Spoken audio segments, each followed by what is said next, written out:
Hi friends, आज हम एक बार फिर मैथ के चैप्टर कोऑर्डिनेट ज्योमेट्री का वीडियो लेकर उपस्थित हैं। पिछले 2 दिन से मैंने वीडियो नहीं बनाया था, कुछ प्रॉब्लम के कारण वीडियो नहीं बना सके, लेकिन आज मैं फिर से उपस्थित हूं। थोड़ा ध्यान दीजिएगा। आज हम लोग सेक्शन फार्मूला के बारे में जानेंगे। हिंदी होता है उसका विभाजन सूत्र। चैप्टर है कोऑर्डिनेट ज्योमेट्री। ध्यान दीजिएगा। सेक्शन फार्मूला हम लोग पीछे पढ़ रखे हैं। डिस्टेंस फार्मूला का हम लोग कई उदाहरण एक्सरसाइज भी हमने कर दिया था। अब पहले सेक्शन फार्मूला को जानेंगे।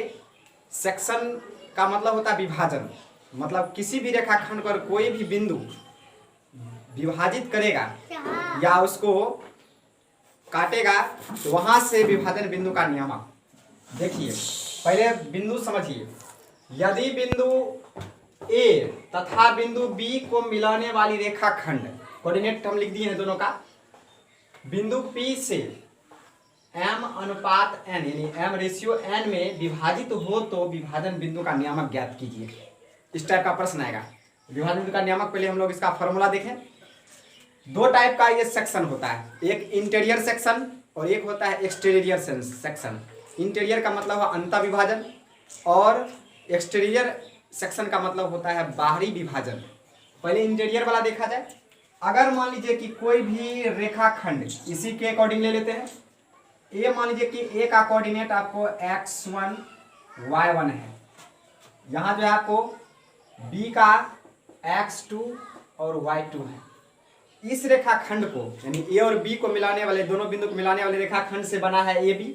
ए बी को कोई भी पॉइंट जो है, चाहे पी लीजिए, क्यू लीजिए, आर लीजिए, जो भी लो, इंटीरियर एरिया में देखना है। इसका इंटीरियर जो है पार्ट में किसी भी बिंदु से आपको विभाजित कर सकता है। मान लीजिए यहाँ पर इसका जो है सेक्शन पॉइंट हो गया। अब सेक्शन पॉइंट पी है। इस सेक्शन पॉइंट पी का कोऑर्डिनेट निकालने के लिए ध्यान रखना पड़ेगा। पहले इसमें देखेंगे कि कितना रेशियो से ये सेक्शन हो रहा है या डिवाइड हो रहा है। तो ये आप मान लीजिए m है और ये n है। m अनुपात मतलब यहाँ p से a और p से b या a से p, b से p। तो a p का जो है मान आपको m लेना है, p b का मान n लेना है। सेक्शन फार्मूला के लिए ध्यान रखिएगा, m हमेशा ये 2 वाला से मल्टीप्लाई करेंगे, जबकि n को हमेशा 1 वाला से मल्टीप्लाई करेंगे। तो फार्मूला हो जाएगा सेक्शन फार्मूला। अंतर विभाजन लिखेंगे। इंटीरियर सेक्शन फार्मूला जो लिखेंगे, इसके लिए आपको ध्यान रखना पड़ेगा अंतर विभाजन सूत्र। विभाजन बिंदु का नियामक देखिए। विभाजन बिंदु का नियामक जरा ध्यान दीजिएगा। विभाजन बिंदु कौन हो गया आपको? P। सेक्शन पॉइंट क्या हो गया? P का कोऑर्डिनेट अगर निकलेगा, कोऑर्डिनेट ऑफ पॉइंट P, तो m x2 क्या बताए थे? m को हमेशा x2 या y2 से ही मल्टीप्लाई करना है, 2 वाला से। mx2 प्लस nx1 बट्टे m प्लस n, ये हो गया x कोऑर्डिनेट। x कोऑर्डिनेट मतलब x नियामक वाला को पहले x1 x2 दोनों लिखना है। इसको इधर भी लिख सकते हैं, उसको उधर भी लिख सकते हैं। अब देखिए, फिर my2 प्लस ny1 बट्टे m प्लस n। अब देखिए, ये हो गया सेक्शन फार्मूला। इसी को कहते हैं सेक्शन फार्मूला। अब ये 2 टाइप का भी तुरंत बताए थे। एक इंटीरियर एरिया से होता है, एक एक्सटीरियर एरिया से होता है। इंटीरियर का अर्थ हुआ कि ये जो है रेखाखंड ए बी, इसके बीच में ही, चाहे यहाँ सेक्शन पॉइंट हो या फिर यहाँ हो या यहाँ हो, यहाँ कहीं भी रह सकता है, ये निर्धारित नहीं रहता है। स्पेशल कंडीशन जब आप अभी तुरंत बताएंगे। इसके बाद स्पेशल कंडीशन कब आता है? जब मिड पॉइंट दिया हो, तब उसको स्पेशल कंडीशन कहते हैं। अब ये हो गया आपको इंटीरियर एरिया के लिए। अब इसका एक्सटीरियर मतलब कि ए बी के बाहर अगर विभाजित होता है तब कैसे करेंगे? मान लीजिए ए बी से इसको डॉट डॉट करके जो है इमेजिन करके उसको आगे की ओर बढ़ा करके सेक्शन पॉइंट का निकालना हो तो कुछ नहीं है। इसमें भी क्या करेंगे? सेम फार्मूला वही रहेगा, खाली इसमें क्या होगा? माइनस हो जाएगा, प्लस के स्थान पर माइनस। इसका अप्रूव्ड भी होता है, लेकिन हमने अभी ट्रायंगल नहीं पढ़ाया है। ट्रायंगल पढ़ाने के बाद उसमें सिमिलर करना पड़ता है। ट्रायंगल करके तब उसको हम लोग रेशियो लाते हैं, तब जाकर प्रूव होता है। तो इसीलिए इसका प्रूफ भी थोड़ा बड़ा है।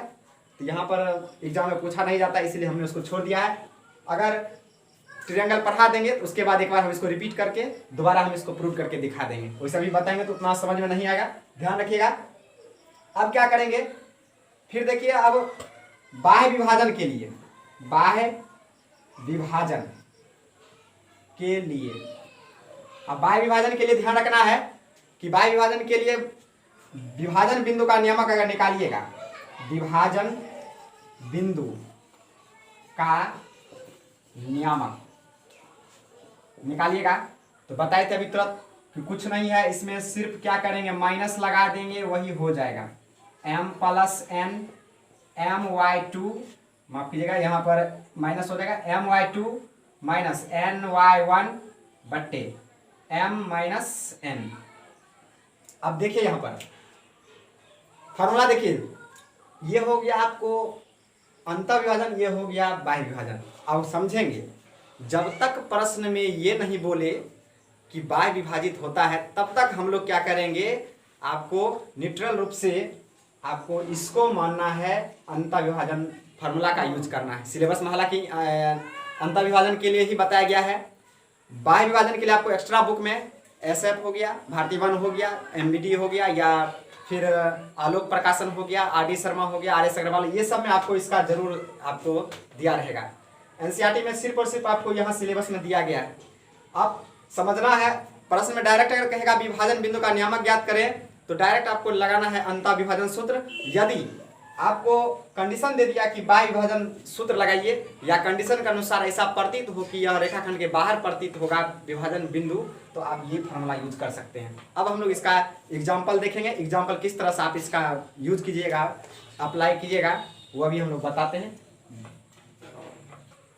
अब विभाजन फार्मूला का हम लोग यूज करेंगे, किस तरह से अप्लाई करेंगे, ये इस पर प्रश्न पर ध्यान दीजिए। एक एग्जाम्पल बता रहे हैं कैसे अप्लाई करना है, ध्यान दीजिएगा। यदि बिंदु A -1, है 7 तथा बिंदु B दे दिया है कोऑर्डिनेट आपको 4 - 3 को मिलाने वाली रेखाखंड कितना अनुपात में विभाजित हो रहा है, 2:3 के अनुपात में विभाजित हो, तो विभाजन बिंदु का नियामक निकालना है। अगर मान लीजिए कि यहाँ अगर फिगर बनाइएगा तो फिगर से भी बना सकते हैं, देख लीजिए। यहाँ पॉइंट A दे दीजिए -1 7, और यहाँ B हो गया 4 - 3, यहाँ कोई पॉइंट ले लेंगे P। अब देखिए 2 और यहाँ 3, एक छोटा पार्ट रखिएगा 2 वाला और 3 वाला बड़ा पार्ट। अब देखिए 2:3 दे रखा है, इसका मतलब है पॉइंट जो दे रखा है आपको, ये जो है यहाँ पर जो है सॉल्यूशन में देखिएगा, सबसे पहले आपको पॉइंट x1 यानी A का कोऑर्डिनेट है आपको -1, 7, B है आपको 4 - 3। पहले पहचानना जानिएगा x1 x2, पिछले डिस्टेंस फार्मूला हम बताए थे किस तरह से x1 x2। पहला जो कोऑर्डिनेट में होता है x1 y1, दूसरा कोऑर्डिनेट में x2 y2। अब m रेशियो n देखिए 2:3 होगा। तो अब देखिए m इक्वल हो जाएगा 2 और n इक्वल हो जाएगा 3। m को यहाँ पहले, फिर n को ऐसे, ध्यान रखना है। m इक्वल टू, अब बाइसेक्शन फार्मूला विभाजन सूत्र से लगाएंगे।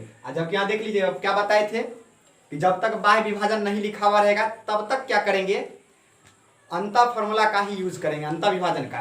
तो बाइसेक्शन फार्मूला हम लोग अंतर वाला लिखेंगे, तो हम लोग लिख सकते हैं बाइसेक्शन फॉर्मूला। हिंदी में लिखेगा तो विभाजन सूत्र से याद कीजिए, mx2 + nx1 / m + n। फिर देखिए my2 + ny1 / m + n। देखिए अब इसका मान पुट कीजिए, m का मान देखिए, m का मान 2 है तो 2 × x2 का मान, यहाँ देखिए कोई भी कोऑर्डिनेट में पहले x उसके बाद y होता है, तो पहले x इसमें देखिए, ये दूसरा पॉइंट है इसलिए x2 4, फिर प्लस है तो प्लस, n का मान देखिए 3 तो 3 × x1 का मान देखिए -1 बाय m + n यानी कि 2 + 3। इसके बाद देखिए my2 है तो फिर m का मान 2 × y2 का मान -3, फिर प्लस n का मान 3 × y1 का मान 7 बाय m प्लस n है 2 प्लस 3 कर लीजिएगा। अब देखिए इसको मल्टीप्लाई करिए, 2 को 2 4 जा हो जाएगा 8, यहाँ देखिए प्लस 3 या -3 दोनों को मल्टीप्लाई कीजिएगा तो -3 बाय 5, फिर कॉमा दे दीजिएगा। 2 और -3 को मल्टीप्लाई करेंगे तो -6 प्लस 21 से 3 और 7 को मल्टीप्लाई कीजिएगा। अब देखिए यहाँ से अब 8 और -3 है, इसको लिख सकते हैं हम लोग 5